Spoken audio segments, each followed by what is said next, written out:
सो तुम जानहु अंतर्यामी पुरवहु मोर मनोरथ स्वामी।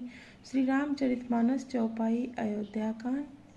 अब भरत जी राम जी को मनाने गए हैं, ये वहीं का प्रसंग है। पहुंच गए हैं।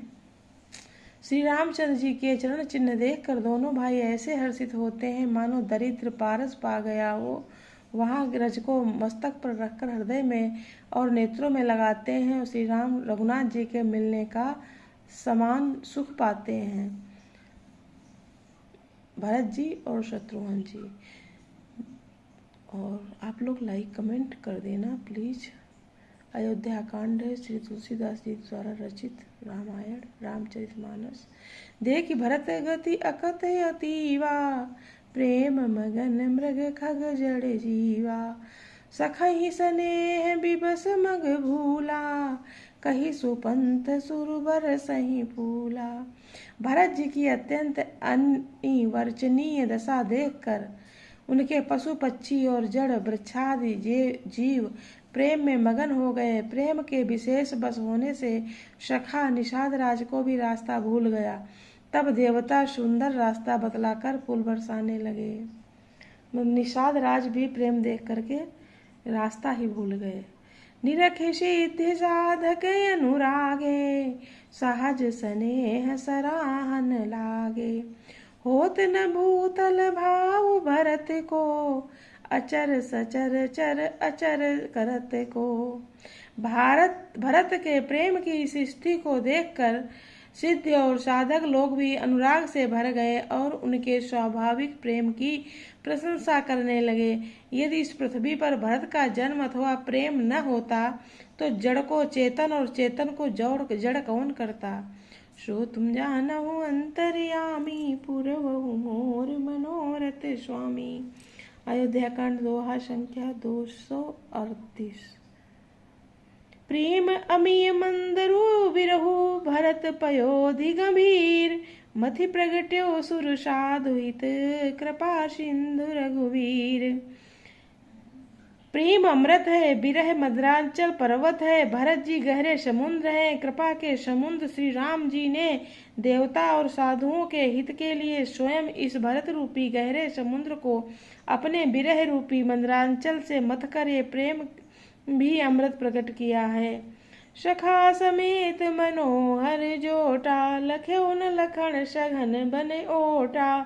भरत दीख प्रभु आश्रम आवा सकल सुमंगल सदन सुहावन। आश्रम पावन।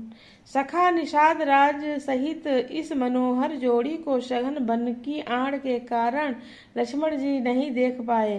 भरत जी ने प्रभु श्री राम जी के समस्त सुमंगलों के धाम सुंदर पवित्र आश्रम को देखा। करत प्रवेश मिटे दुख दावा जनु जोगी परमारथ पावा। देखे भरत लखन प्रभु आगे पूछे बचन कहते अनुरागे। आश्रम में प्रवेश करते ही भरत जी का दुख और दाह जलन मिट गया, मानो योगी को परमार्थ परम तत्व की प्राप्ति हो गई हो। भरत जी ने देखा कि लक्ष्मण जी प्रभु के आगे खड़े हैं और पूछे हुए वचन प्रेम पूर्वक कह रहे हैं, पूछी हुई बात का प्रेम पूर्वक उत्तर दे रहे हैं। शीस जटा कटि मुनि पट बांधे तून कसे कर सरु धनु कांधे। बेदी पर मुनि साधु समाजू सिय सहित राजत रघुराजू। सिर पर जटा है, कमर में मुनियों का वलकल वस्त्र बांधे हैं और उसी में तरकस कसे हैं। हाथों में बाण तथा कंधे पर धनुष है। बेदी पर मुनि तथा साधुओं का समुदाय बैठा है और सीता जी सहित श्री रघुनाथ जी विराजमान हैं। बलकल बसन जटिल तनु श्यामा जनु मुनि वेश कीन रति कामा। कर कमल निधनु सायक फेरत जिय की जरनी हरति हसी हेरत। श्री राम जी के वल्कल वस्त्र हैं, जटा धारण किए हैं, श्याम शरीर है। सीताराम ऐसे लगते हैं मानो रति और कामदेव ने मुनि का भेष धारण किया हो। श्री राम जी अपने कर कमलों से धनुष बाण फेर रहे हैं और हंसकर देखते ही जी की जलन कर लेते हैं। अर्थात जिसकी ओर भी एक बार हंसकर देख लेते हैं उसको परम आनंद और शांति मिल जाती है। सो तुम जानहु अंतर्यामी, पुरवहु मोर मनोरथ स्वामी। रसत मंजु मुनि मंडली, मध्य सीय रघुचंद, ज्ञान सभा जनु तनु धरे, भगत सच्चिदानंद। दोहा संख्या 239। अयोध्या कांड। सुंदर मुनि मंडली के बीच में सीता जी, रघुकुल चंद्र श्री राम जी ऐसे सुशोभित हो रहे हैं मानो ज्ञान की सभा में साक्षात भक्ति और सच्चिदानंद शरीर धारण करके विराजमान हैं।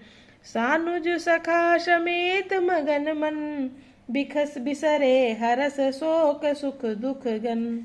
पाहि नाथ कही पाहि गोसाई, भूतल परे लकुट की नाई। छोटे भाई शत्रुघ्न और सखा निषाद राज समेत भरत जी का मन प्रेम में मगन हो रहा है। हर्ष शोक सुख दुख आदि सब भूल गए। हे नाथ रक्षा कीजिए, हे गोसाई रक्षा कीजिए, ऐसा कहकर वे पृथ्वी पर दंड की तरह गिर गए। भरत जी बचन सपेम लखन पहचाने, करत प्रणाम भरत जी जाने। बंधु स्नेह सरस नहीं ओरा, उत साहिब सेवा बस जोरा। प्रेम भरे बचनों से लक्ष्मण जी ने पहचान लिया और मन में जान लिया कि भरत जी प्रणाम कर रहे हैं।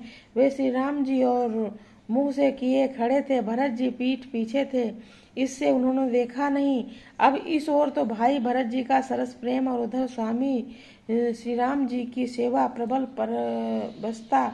मिल न जाए नहीं गुरुदरत बनई, सुख लखन मन की गति बनई। रहे राखी सेवा पर भारू, चढ़ी जंग जनु खैच खिलारू। जय श्री राम।